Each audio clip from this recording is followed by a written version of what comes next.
नमस्कार, बहुत बहुत स्वागत है आपका यश तक डिजिटल न्यूज टीवी पर। इस वक्त की बड़ी खबर मध्य प्रदेश के रीवा से। रीवा अमहिया मजार मामले में रीवा सांसद जनार्दन मिश्रा का बयान सामने आया है। उन्होंने कहा है कि मजार की जमीन सरकारी है या प्राइवेट, उसका निर्धारण करना प्रशासन का काम है।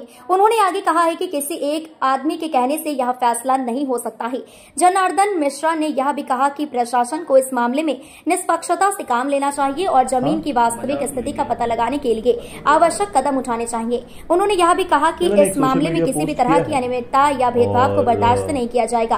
आइए आपको सुनाते हैं रीवा सांसद जनार्दन मिश्रा ने क्या कहा है। मस्जिद का मामला आया है, बाउंड्री वॉल अतिक्रमण को लेकर, क्या कैसा?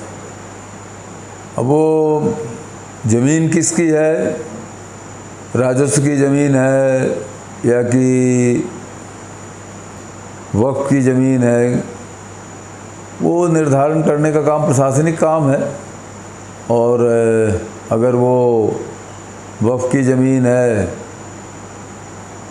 कोई अतिक्रमण नहीं है शासकीय भूमि पर, तो प्रश्न ही नहीं उठता। और सार्वजनिक ज़मीन पर है तो फिर उसके लिए सरकार प्रशासन कार्रवाई करे। कलेक्टर को पत्र भी लिखे हैं कि बाउंड्री अभी इतने सालों से अभी तक कुछ नहीं था, अब जाम स्थिति यातायात बाधित होता है, ऐसा बताया। नहीं, वो मुझको मालूम नहीं कि उसमें क्या है कैसा है।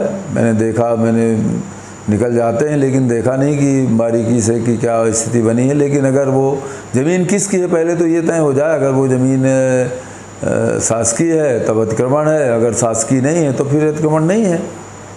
मुस्लिम समुदाय में बड़ा आक्रोश नहीं, वो आक्रोशित होने का कोई सवाल नहीं है।